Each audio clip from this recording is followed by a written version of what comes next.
Next topic है distribution of rural urban workforce, यानी कि हमारे जो वर्कफोर्स है उसमें रूरल एरिया में जो वर्कफोर्स है वो कितने परसेंट प्राइमरी सेक्टर में लगी है, कितना परसेंट सेकेंडरी सेक्टर में और कितना परसेंट टर्शियरी सेक्टर में। ऐसे ही हमारी जो अर्बन वर्कफोर्स है वो प्राइमरी सेक्टर में कितने परसेंट लगी है, सेकेंडरी सेक्टर में कितने परसेंट लगी है और टर्शियरी सेक्टर में कितने परसेंट लगी है। तो यहाँ पे रूरल और अर्बन एरिया में जो वर्कफोर्स है उनका कंपैरिजन हम करेंगे। तो अगर हम ध्यान से देखें तो जो प्राइमरी सेक्टर है, प्राइमरी सेक्टर में हमारी जो वर्कफोर्स है रूरल एरिया की वो ज्यादा लगी है 58.5%, और अर्बन एरिया की जो वर्कफोर्स है वो प्राइमरी सेक्टर में बहुत कम लगी है। अगर हम कंपैरिजन करें रूरल एरिया से तो अर्बन एरिया में हमारी जो वर्कफोर्स है वो प्राइमरी सेक्टर में लगी है ओनली 7.8%। सेकेंडरी सेक्टर में हमारी जो रूरल वर्कफोर्स है वो है 19.5%, और अर्बन एरिया की जो वर्कफोर्स है वो सेकेंडरी सेक्टर में हमारी है 28.9%। टर्शियरी सेक्टर में हमारी जो रूरल वर्कफोर्स है वो है 22.0%, और अर्बन एरिया की जो वर्कफोर्स है टर्शियरी सेक्टर में वो है 63.3%।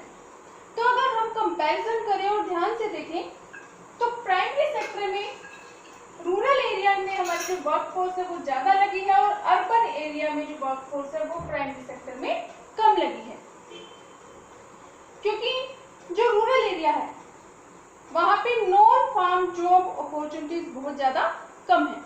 जो भी एम्प्लॉयमेंट अपॉर्चुनिटीज है वो प्राइमरी सेक्टर में ही है। मोस्टली लोग जो है रूरल एरिया में वो एग्रीकल्चर सेक्टर में लगे होते हैं, एग्रीकल्चर में लगे होते हैं, फार्मिंग करते हैं, प्लस में जो भी अलाइड एक्टिविटीज है, जो फिशरीज है, हॉर्टिकल्चर है, एनिमल हस्बेंड्री है, उनमें लगे होते हैं। तो प्राइमरी सेक्टर में रूरल जो वर्कफोर्स है वो है 58.5%। रूरल एरिया में मोस्टली हमारी जो पॉपुलेशन है, जो वर्कफोर्स है वो प्राइमरी सेक्टर में लगी हुई है, क्योंकि रूरल एरिया में मोस्टली जो एम्प्लॉयमेंट अपॉर्चुनिटीज होती हैं वो एग्रीकल्चर और उससे रिलेटेड एक्टिविटीज में ही होती है, क्योंकि जो रूरल एरिया है वहाँ पे हमारी जो इंडस्ट्रीज है, हमारा जो सेकेंडरी सेक्टर है वो हमारा डेवलप न के बराबर है। और अर्बन एरिया में प्राइमरी सेक्टर में कम लोग लगे हैं, क्योंकि अर्बन एरिया में हमारा सेकेंडरी और जो टर्शियरी सेक्टर है वो हमारा बहुत ज्यादा डेवलप्ड है। तो अर्बन एरिया में मोस्टली जो लोग हैं वो सेकेंडरी और टर्शियरी सेक्टर में लगे होते हैं। अब अगर हम सेकेंडरी सेक्टर में कंपैरिजन करें रूरल और अर्बन वर्कफोर्स का, तो सेकेंडरी सेक्टर में हमारी जो अर्बन एरिया में जो वर्कफोर्स है वो ज्यादा है 28.9%, और रूरल एरिया में सेकेंडरी सेक्टर में जो वर्कफोर्स लगी है वो हमारी है 19.5%। तो इसका मेन जो रीजन है वो यही है, क्योंकि अर्बन एरिया में हमारा सेकेंडरी सेक्टर ज्यादा डेवलप है बजाय के रूरल एरिया के, इसीलिए हमारे अर्बन एरिया की जो वर्कफोर्स है वो सेकेंडरी सेक्टर में ज्यादा लगी है बजाय के रूरल एरिया की। अब अगर हम कंपैरिजन करें टर्शियरी सेक्टर का, तो इसमें अर्बन एरिया में जो टर्शियरी सेक्टर में हमारी वर्कफोर्स लगी है वो है 63.3%, जो कि रूरल एरिया की वर्कफोर्स से बहुत ज्यादा है। तो क्योंकि हमारा जो सेकेंडरी और टर्शियरी सेक्टर है वो हमारा अर्बन एरिया में ज्यादा डेवलप है, इसीलिए अर्बन एरिया की जो वर्कफोर्स है वो सेकेंडरी और टर्शियरी सेक्टर में ज्यादा लगी हुई है। और अगर हम ध्यान से देखें तो अर्बन एरिया में भी जो हमारी वर्कफोर्स है वो सेकेंडरी सेक्टर की बजाय टर्शियरी सेक्टर में ज्यादा लगी हुई है। तो इससे हमें पता चलता है कि हमारा जो टर्शियरी सेक्टर है, यानी कि हमारी जो सर्विसेज हैं वो हमारी बहुत ज्यादा डेवलप है, जो हेल्थ है, एजुकेशन है, इंश्योरेंस है, बैंकिंग है, कम्युनिकेशन सिस्टम है। तो जो हमारा टर्शियरी सेक्टर है वो हमारा बहुत ज्यादा डेवलप है, एक तो ग्लोबलाइजेशन की वजह से, और दूसरा अर्बन एरिया में जो लोग रह रहे हैं वो अपनी क्वालिटी ऑफ लाइफ के ऊपर बहुत ज्यादा ध्यान देते हैं, अपनी क्वालिटी ऑफ लाइफ को इम्प्रूव करना चाहते हैं, इसीलिए वो एजुकेशन, हेल्थ और पे अपना जो टूरिज्म, इन पे ज्यादा एक्सपेंडिचर करते हैं। तो इसीलिए टर्शियरी सेक्टर हमारा बहुत ज्यादा डेवलप है, और अब जो टर्शियरी सेक्टर है इसमें हमारी वर्कफोर्स सेकेंडरी सेक्टर की बजाय ज्यादा लगी हुई है। अब नेक्स्ट हम कंपैरिजन करेंगे distribution of male female workforce across different sectors, इनके जो भी हमारे सेक्टर्स हैं, प्राइमरी सेक्टर, सेकेंडरी और टर्शियरी सेक्टर, इनमें कितने परसेंट मेल वर्कफोर्स है और कितनी परसेंट फीमेल वर्कफोर्स है। तो अगर हम ध्यान से देखें प्राइमरी सेक्टर, तो प्राइमरी सेक्टर में हमारी जो फीमेल वर्कफोर्स है वो ज्यादा है 57.3% बजाय के मेल वर्कफोर्स के।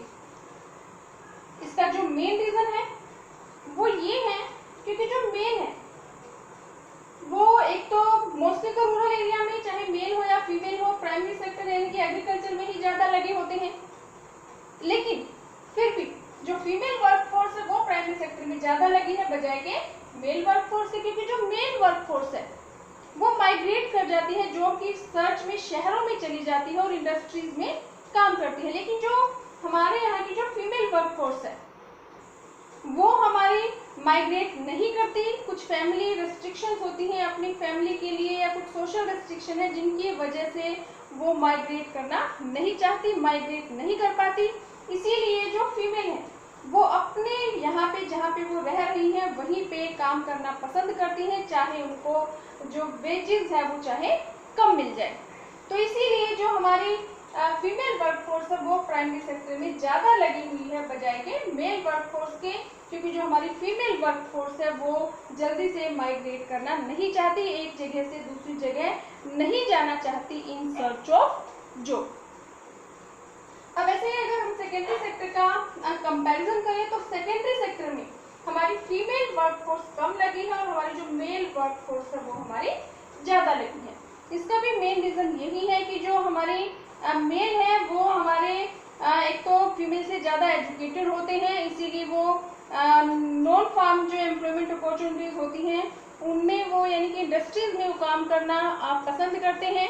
तो और दूसरा जो मेल वर्कफोर्स है वो हमारी माइग्रेट भी कर जाती है, जो कि सर्च में एक जगह से दूसरी जगह इजीली मूव कर जाती है। इसीलिए सेकेंडरी सेक्टर में हमारी जो मेल वर्कफोर्स है वो ज़्यादा है बजाय के फीमेल वर्कफोर्स की। ऐसे ही जो हमारा टर्शियरी सेक्टर है उसमें हमारी मेल वर्कफोर्स ज़्यादा है बजाय के फीमेल वर्कफोर्स के। तो इन सब का जो मेन रीज़न है वो यही है कि जो हमारी फीमेल वर्कफोर्स है वो जल्दी से माइग्रेट करना नहीं चाहती, अपने जहाँ पे वो रह रही है वहीं पे कम वेज रेट में काम करना पसंद करती हैं बजाय के दूसरी जगह जाने की। ऐसे ही इन सेक्टर्स के अलावा अगर अभी कोई जॉब्स है तो उसमें मेल वर्कफोर्स लगी है 10.6% और फीमेल वर्कफोर्स है 9.6%। तो सिर्फ प्राइमरी सेक्टर ऐसा है जहाँ पे हमारी फीमेल वर्कफोर्स ज़्यादा है बजाय के मेल वर्कफोर्स के। नेक्स्ट हमारा टॉपिक है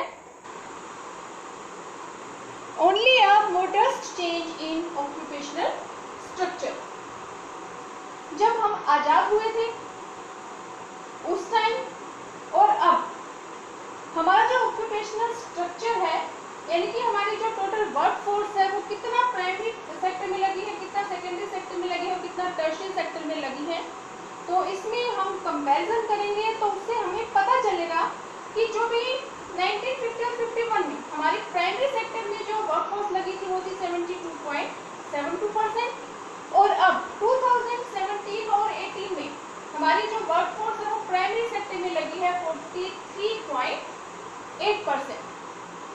तो हमारी जो वर्कफोर्स है वो अब हमारी प्राइमरी सेक्टर में जितनी वर्कफोर्स 1950-51 में लगी थी उससे बहुत ज़्यादा कम हो गई है। 17 और 18 में हमारी जो वर्कफोर्स है जो प्राइमरी सेक्टर में लगी है वो है 43.8%। बहुत ज़्यादा चेंज हुआ है।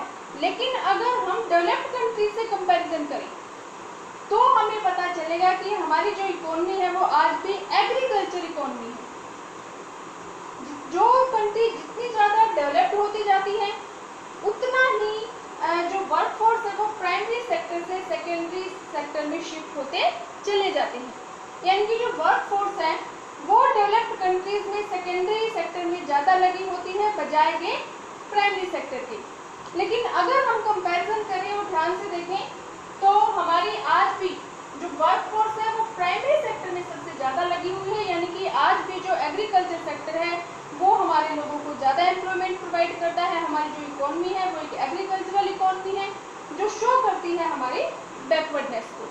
अगर हम सेकेंडरी सेक्टर का कंपैरिजन करें तो 1950-51 में हमारी जो वर्कफोर्स थी वो 10.02% लगी थी सेकेंडरी सेक्टर में, अब ये इंक्रीज हो गया है परसेंटेज, और अब हमारी टोटल वर्क फोर्स का 24.7% जो वर्क फोर्स है वो हमारी सेकेंडरी सेक्टर में लगी है।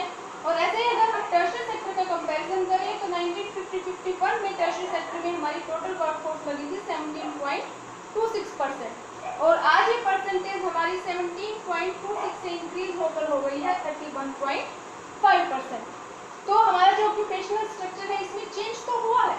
जो प्राइमरी सेक्टर में जो वर्क फोर्स लगी थी वो हमारी कम हुई है, और सेकेंडरी और टर्शियरी सेक्टर में हमारी जो पहले वर्क फोर्स लगी हुई थी उसमें बहुत ज़्यादा इंक्रीज हुआ है।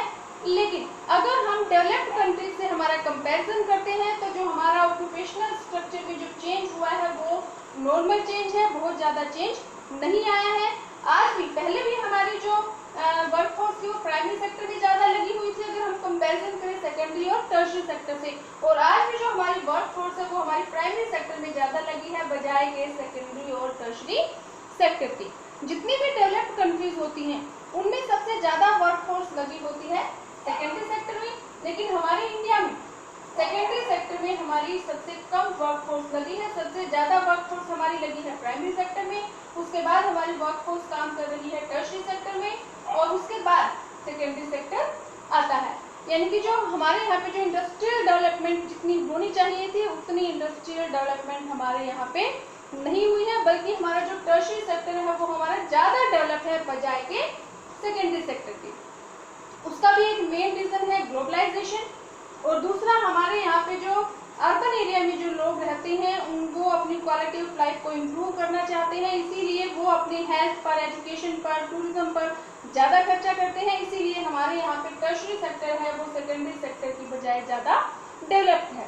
लेकिन फिर भी हमारी जो इकोनॉमी है वो आज भी एक एग्रीकल्चरल इकोनॉमी है, और हम उसको डेवलप्ड कंट्रीज़ की क्लास में इंक्लूड नहीं कर सकते। अभी भी हमारी एक अंडर डेवलपिंग इकोनॉमी है।